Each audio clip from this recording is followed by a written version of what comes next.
Madam, good morning. Good morning, sir. Keke ime. Anyị abịa n'ogbu unu. N'ugwu unu na-arụ ebe a ka ebe esi enweta. Okay, anyị bịara ahịa ka anyị bịara ebe a. Awụrụ anyị na-akọ onugbu. Ndị na-akọ onugbu bụ ndị ọrụ ukwu. Etu anyị si enweta ebe anyị abịa anyị ebufu ahụ. Akpapụtara ya from inside the place ha na-eme farm ha. Ebupụta ya ebe a. So, n'ibu butere abịa paakị ara gị na chinji. Akpachie na chinji ịpụtazi. Jejido. Ma ndị otu anyị ma anyị nọkwa afọ ozugbo ụbọchị ọsọ ndị na-achọ ihe a mụnwa nọkwa afọ some of them nkwanwe okpuru onugbo n'akụkụ onugbo ebe a ụfọdụ akwụkwọ ndị bịara for understand ụfọdụ akwụkwọ ndị ji aka pa afọ onye nwere ebe eji aka ada na adapụ ka ọrụ onwe ewu ebe a kịta nụnwa acha na-azụ ebe everyday ụbọchị ọbụla acha na-azụ okay like something like a season time and then season that's and then mmemme like December, New Year, Easter and Wamji. People always come here. Many of them are there but not there go and ndị na-abịakarị ebe a ka ebe a si abịa ụfọdụ na-esi Imo steeti ụfọdụ na-esi Ọnịcha ụfọdụ ga-abụrụkwe de Onugbu jee Lagos ụfọdụ na-esi ma bụrụ de Onugbu jekwa obodo oyibo jee sie like one man a na-akpọ Osiri Ọra Osiri na-ebu ebe a bụrụ Onugbu jee obodo oyibo jee siere ha nye ebe ahụ okay daalụ mana ka ihe o ji wee bụzi Onugbu ọrụ ukwu ha ji bụrụ Onugbu ọrụ ukwu kọta ọrụ ukwu chọpụtara esi esi akọ ya bika oge mbụ ọ from inside village akọ ya n'ụlọ bụta ọrụ ukwu bịa fụzie ya kụkwazie na-enyezi ya ma nsị ọkụkọ ma fertilizer na-arụchasị ya ọrụ so onye ka ejikwazi Onugbu ndị ọrụ ukwu ka a na-akọ ya from ọkọchukwu udu mmiri erika na ị chọrọ ya ị ga-enweta ya Onugbu ada aka akọ n'ọrụ ukwu mba anytime any day Onugbu na-adị 24 hours Mother nke ime. Good morning. Morning. Apụtasịa. Kọwa kenele anyị maka ebe anyị nọ. Sọsọ Onugbu ka a na-arịa. Onugbu ka anyị na-arụ azụ anyị na-elekwa ele ndị ofụtafụta ya eleti ya dịka ndị na-eme mmemme ka anyị na-ahụkarị. Dịka ebe unu nọkịta anụnwa kedu ife unu chọkarị ka gọọmenti meelu unu? Ihe chọrọ ka gọọmenti mere anyị bụ ka o mee anyị ka Onugbu a na-afọ afọ ka ọ na-afọ afọ ọ na-eje ndị obodo oyibo na-adị ebuki anyị ka anyị na-ahụ anyị wee nwee ike na akwụkwọ nsọ so na ehi na-azụchọta n'ahịa ekechi ọnụ n'ebe onye na-alụ ka o siri ka anyị wee nwee ike anyị na-ebupu ya anyị wee na-enweta ego n'ego nke anyị wee na-azụ ọzọ unu chọrọ ka gọọmenti meelu unu maka mgbe m bịara ebe ọnwa onye si na anyị alụ pila mmadụ ọnwụ ihe ọzọ unu chọrọ ka gọọmenti meelu unu ebe a ihe anyị chọrọ gọọmenti mere anyị idoziri anyị ebe a mmiri ka ọdọ ọcha ka epushikwuo ya ka ọdọ ọcha ka o bukwuo ibu ka o wee nwee ike na-erite mmadụ ego anyị kpakọtara ọnụ so ya anyị na-ekwu kịta bụ na anyị agwanụ ka agwa gọvanọ Anambra steeti Chief Willie Obianọ ka ọ bịa n'ebe anya ebe a ọ dụburu ebe oyi azụ anaghị ọ na-eze na anyị dị ka gọọmenti nyere anyị ka arụkwuo ya ka edozo ya ọfụma pushiere anyị mmiri a ka ọ saa mba ka ọ batakwuo mmadụ ego anyị ga-ekpọkọcha onwe wụọ ya ebe a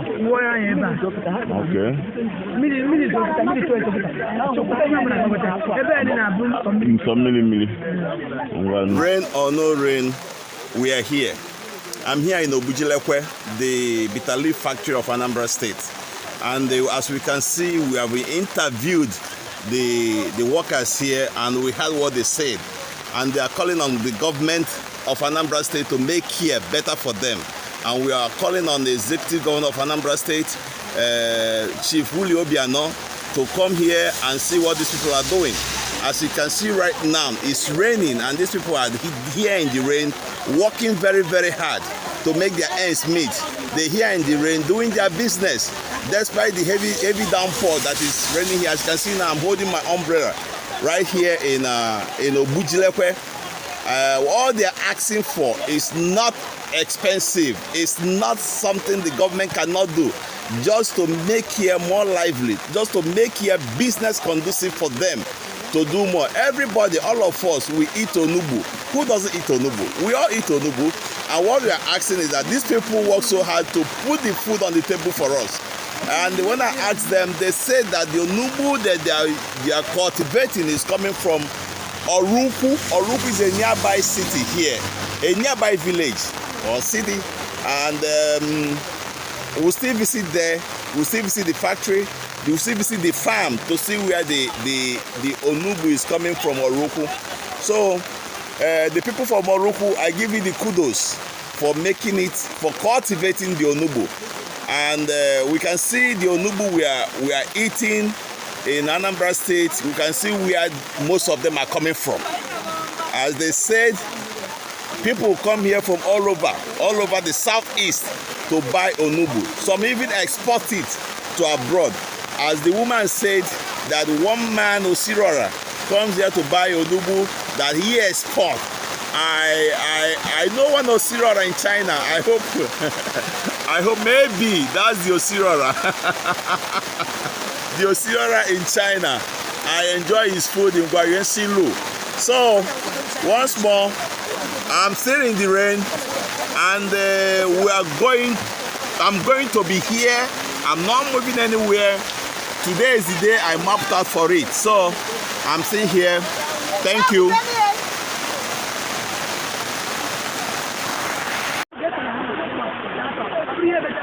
Unu ewekwa n'iwe, a na-abata mmiri o.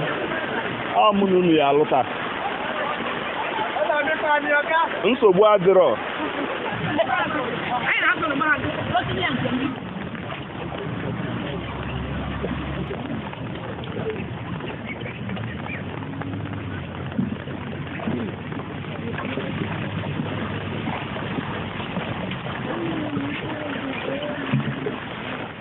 Nna ndewo.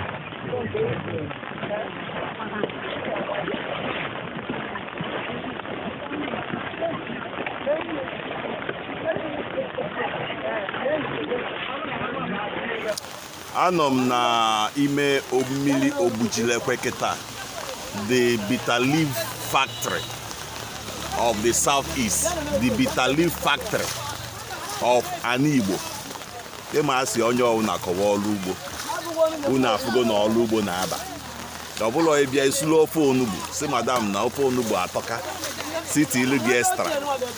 Nekwa ndị na-eme ofe onugbu ọtọ ụtọ, nekwa ndị na-eme gị na-eri ofe onugbu gị na-efe ebe a.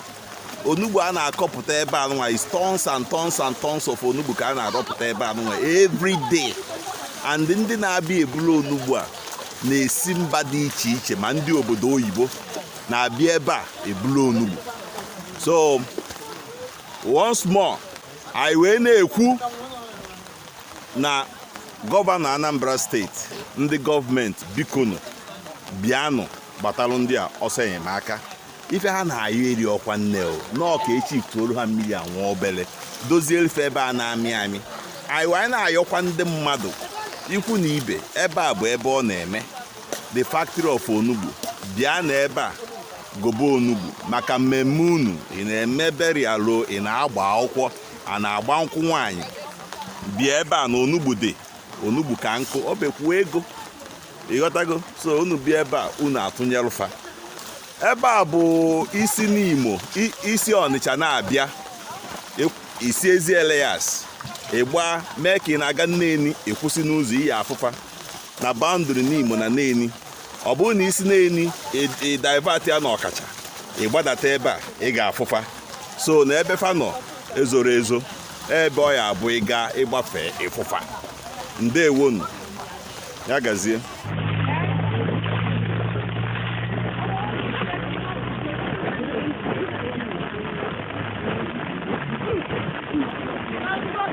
Nne gị mbi ya, madam. Okay. Okay.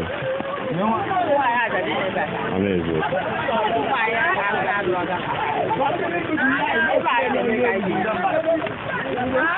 so na-enyemaka unu ka anyị chọrọ unu nyere anyị aka ego maka na ndị na-eso anyị ha akarịgo na onye ka anyị ji ekwube okwu a so na nke gị a ka anyị na-ekwu ka ọ bara anyị uru anyị agọzie gị ngọzi anyị erughị aka ozugbo ọ na-aga aga anyị aga Tinike o nna kedu ka m sie n'anya ebe ọ dị ka ọ gị nwa bụ ndị na nwanne ya bụ the youngest person fụrụ ebe a unu na-agakwa akwụkwọ ịgụsigo secondary school oh that's good ị na-akwadokwa ịba university onye ya azụ ya abịa onye ya azụ bịa ya agụkwa ụdị bisi ike o onye enyemaka ya abịa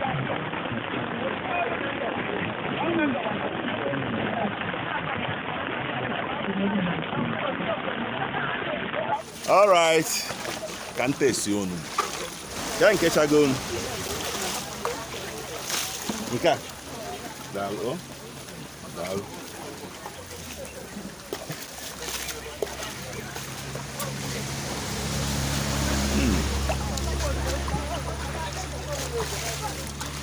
very sweet Onugbu Igbo n'ụwa niile so anyị nwere onugbu mgbe anyị na-agbakọ ịma na ndị ọcha ya erigokwa onugbu na ọhịa ha na-ata sọsọ bọga na-ebutọ ka atakwo n'onugbu be anyị onye buchi ezimo onye ebe mmadụ nke afọ anyị Uchechukwu ọdụmegwu Chekwubechukwu onye ebe ụmụ dị ọka Neni daalụ Ifeọma onye Nimo ili ole oke nke m Ifeọma onye okwu ndụ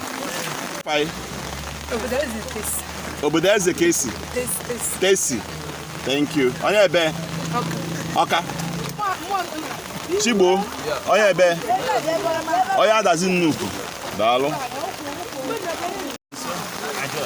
na nso Ajọra onye ebe Ajọdụ onye ebe Ezira Nimo daalụ oke unu bụ ndị ọrụ ukwu esi na-ebute onugbu a oke kekwa n'afọ anyị mmanụ na-ebu nwaanyị ọnụukwu nwunye ogidi alright daalụ nwanne daalụ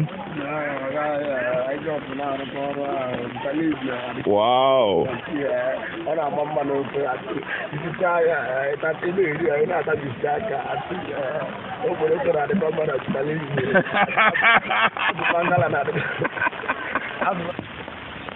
ebe anyị na-aga kịta bụ na Onugbu farm nna ka afọ ebe a